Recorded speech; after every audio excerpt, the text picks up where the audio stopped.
Fala galera, beleza? Eu sou o Skitter, esse é mais um Caverna do Cinema. Hoje eu vim aqui para recomendar um filme muito pessoal.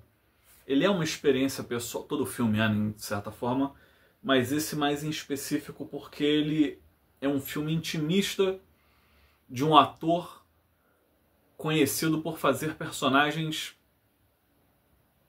que podem se dizer histriônicos, em alfa, personagens externalizadores, que é Cada Um Vive Como Quer, de Bob Rafelson, estrelado por Jack Nicholson. A minha geração conhece ele mais de outros filmes, provavelmente mais famoso por ser o Coringa do filme do Batman de Tim Burton.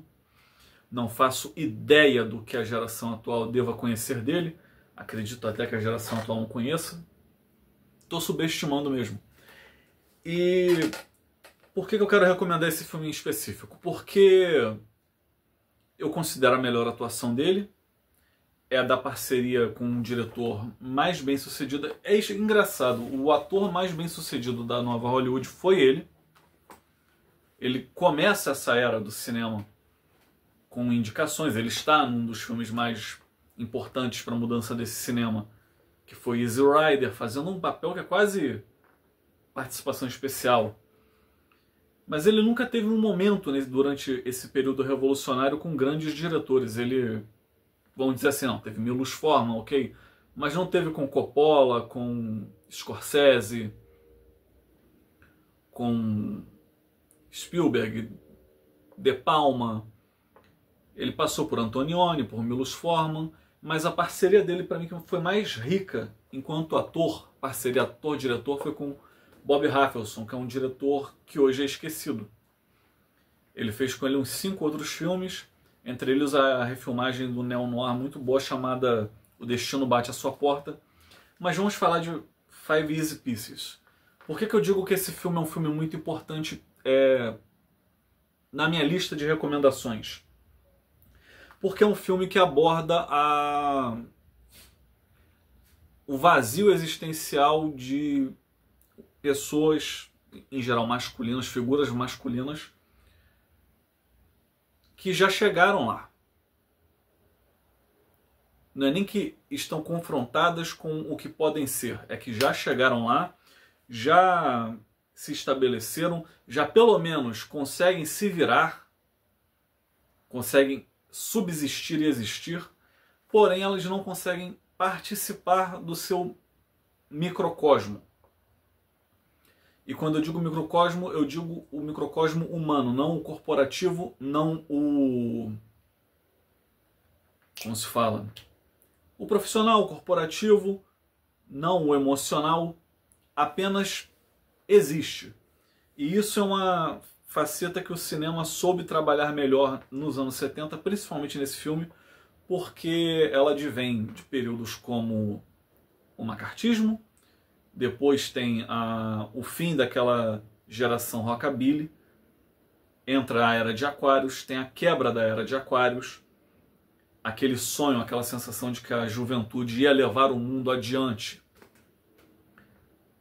ia ser o farol da nova consciência, morre com o início dos anos 70, e então nós vemos aqui o personagem do Jack Nicholson que meio que encarna essa concepção do homem que não faz parte de nada na sociedade, em que o seu pai fazia, o que o seu avô fazia, e você vê ele que é um homem formado, rico, herdeiro pelo menos, formado em música, um homem, tanto que o nome do filme é Five Easy Pieces, que seria algo como 5 notas fáceis, termo musical, no caso é de piano.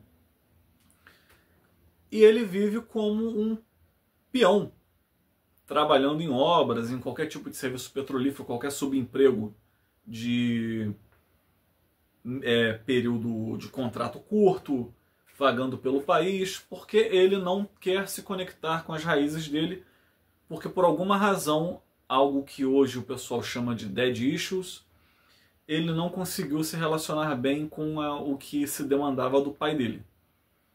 Ele rompeu com aquilo ali e ele decidiu ser um errante.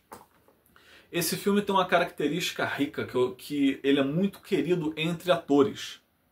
Pessoas que trabalham com teatro, que têm que trabalhar com entrega emocional, por alguma razão, grandes atores. Você vê o pessoal no box da Criterion escolhendo esse filme, atores como Aaron Eckhart, falando de como esse filme comunica para eles como artistas. Esse filme é o jazz. Porque dizem que jazz é música para músicos. Cada um vive como quer, é cinema para atores. É cinema sob método de ator. E aqui você vê o personagem do Jack Nicholson, que é um dos meus atores favoritos, talvez o meu segundo ator favorito, que também é famoso, sim, por ter aquela... Você sabe o que aquele cara transmite. Ele parece que ele está sempre em alfa, em cocaína, com aquela sobrancelha, aquele sorrisão dele. Mas aqui é o papel mais cândido da carreira dele, porque tudo dele é internalizado. E eu acho que é a sua melhor atuação. Não estou desmerecendo Um Estranho no Ninho, nada disso, mas ele trabalha aqui demônios internos que o personagem não quer transparecer, porque ele sabe que ele convive e ele quer, pelo menos, acreditar que vai ser melhor conviver com pessoas de nível intelectual menor, porque elas vão lhe fazer menos perguntas, elas vão conviver melhor com eles numa sintonia, numa frequência mais baixa. Porque ele cresceu em meio a pessoas pomposas, intelectuais demais, e isso tirava dele a alegria da interação humana. Porém, ele também não conseguia se ver como algo que não fosse parte do problema. Então, por meio da irmã, ele tem que voltar numa espécie de road movie, ele tem que voltar à casa do pai para ter que lidar com questões. O pai dele teve um derrame. E nisso você vê ele interagindo com pessoas ao longo dali e você vê um ator entregando algo totalmente interno, que é a noção de que o sonho americano exige, e exigia pelo menos, que você fincasse raízes. E ele não consegue fincar raiz, pelo menos não na parte em que ele nasceu.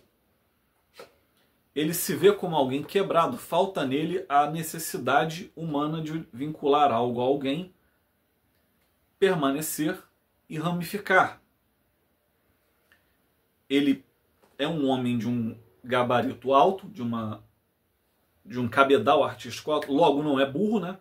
Nasceu numa família de classe média rica e artística. Então ele tem valor intelectual, porém a namorada dele é uma garçonete, interpretada pela musa Karen Black, também numa excelente atuação, que é uma mulher leiga de tudo, não estou sendo preconceituoso, ela é humilde, basicamente uma analfabeta funcional. E ele escolhe essa mulher para a maior parte do filme estar ao lado dele, e às vezes ela é tudo o que ele ainda tenta se importar. Mas na cabeça dele, ele não vai conseguir manter aquilo. E o final do filme tem isso, ele vê a garota tentar dialogar com a intelectualidade, com o beautiful people dentro da casa dele, e ele vê que relações emocionais não são para ele, e as intelectuais também não, porque relações intelectuais são falsas relações emocionais. É tudo um conflito de egos, é tudo um bando de caranguejo no balde, um tentando por cima do outro. Tem questões emocionais com a cunhada que ele também não quis trabalhar e, na verdade, ele não conseguiu satisfazer. Então ele acha que a melhor forma dele lidar com aquele resultado de todo aquele histórico de vivência é ele se subtrair dele.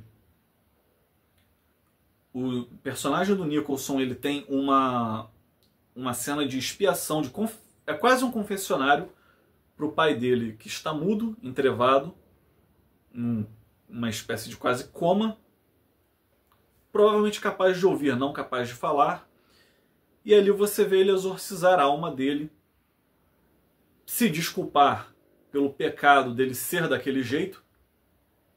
Hoje provavelmente trabalhariam isso sob a ótica da sexualidade, seria esse tipo de desculpa, de não corresponder em diversos sentidos, mas não, o cara simplesmente não conseguiu completar o American Dream, ele não conseguiu perpetuar o que o pai dele faz, ele não conseguiu se encaixar na família, ele semeou uma discórdia na família, e ele também não consegue viver no meio intelectual em que ele foi criado. Isso hoje seria muito bem trabalhado no que seria a crise dos 20. Óbvio que crise dos 20 não quer dizer mais nada, porque transformaram a adolescência em um estilo de vida e não mais um período de idade, né? Um período biológico. Hoje você enfrenta essa crise até depois dos 30 e tal. E talvez o personagem ele viva uma espécie de purgatório auto-infligido, porque ele prefere ficar rondando pelo país, trabalhando como um proletário, tendo empregos no qual ele só vai colher estresse e cansaço, porém aquele calvário é a escolha dele. E o inferno escolhido, é melhor reinar no inferno do que servir no céu, é quase isso o que ele tenta aplicar. Só que ele só escolhe o inferno, tipo assim, já que eu vou ter que viver o inferno, que seja de minha escolha. E ele vai vagando pelo mundo igual o judeu da lenda, porque ele não consegue fazer parte daquela perpetuação. Eu não tenho como revelar muitos detalhes, porque esse é um filme sensitivo. Esse é um filme, melhor dizendo, sensorial. Você precisa vê-lo, senti-lo, tomá-lo para si e depois fazer o que você quiser com ele. Mas sim, ele trabalha o perigo da individualidade extrema, porque a individualidade demais ela vira uma espécie de egoísmo, mas talvez esse egoísmo, esse defeito, seja tudo que você ama em você.